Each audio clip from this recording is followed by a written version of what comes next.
જાણીતા પત્રકાર, લેખક અને નેશનલ કમિશન ફોર શેડ્યુલ કાસ્ટના ચેરપર્સન કિશોર મકવાણાની.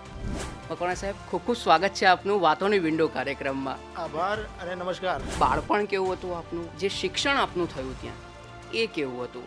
હિન્દુ સમાજની જે અનુસૂચિત જાતિ છે એમાં જન્મ થયેલો એટલે એક મનમાં પીડા પણ હોય, વેદના પણ હોય, એ પ્રકારે બાળપણ પણ વીત્યું. તમે સાયકોલોજીમાં MA કર્યું, તો સાયકોલોજી જ કરવાનો કેમ વિચાર આવ્યો? મને પહેલેથી જ મનોવિજ્ઞાન વિષય ગમતો. ખાસ કરીને લોકોના મનની અંદર જે બધું ચાલતું હોય એ આમ જાણવાની જિજ્ઞાસા હોય. આ મનોવિજ્ઞાન જે વિષય હતો એના પ્રત્યે બહુ આકર્ષક હતું. પહેલું પુસ્તક કયા વર્ષમાં પબ્લિશ થયું આપનું? એ થયું લગભગ 2003માં. હું આ 44 આ પુસ્તકનો યશ એ પ્રધાનમંત્રી આદરણીય મોદી સાહેબને આપું. મોદી સાહેબ જોડે સંપર્કમાં તમે ક્યારથી આવ્યા? PM સાહેબ સાથે? હા, એ 1983 મકર સંક્રાંતિનું એમનું બૌદ્ધિક હતું.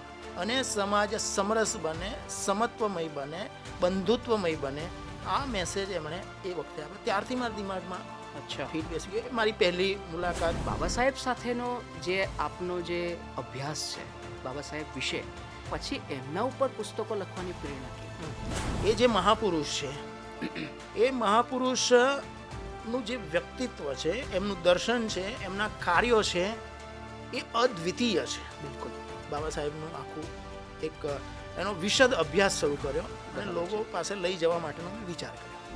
તો પુસ્તક સામાજિક ક્રાંતિ કે મહાનાયક બાબા સાહેબ ડૉક્ટર ભીમરાવ આંબેડકર, આ પુસ્તક આપે લખ્યું. આ પુસ્તકની શું વિશેષતા છે? આની અંદર મહત્વના 4 પોઈન્ટ છે આખા પુસ્તકમાં. બાબા સાહેબે જે સંઘર્ષ કર્યો, એમણે આ હિન્દુ ધર્મની અંદર જે જાતિ વ્યવસ્થા છે એમની જે મુખ્ય લડાઈ હતી એ આ હતી કે ભાઈ આ જાતિ વ્યવસ્થા દૂર થાય અને એક વર્ણીય હિન્દુ સમાજ બને.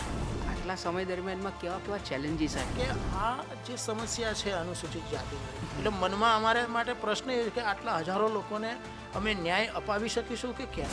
તો આપ ભવિષ્યમાં કેવા પ્રકારના કાર્યો હવે કરવા માંગો છો? બધું જ ફોકસ મારું આ જે ગરીબ લોકો છે એને ન્યાય કેવી રીતે મળે એ એકમાત્ર ફોકસ છે.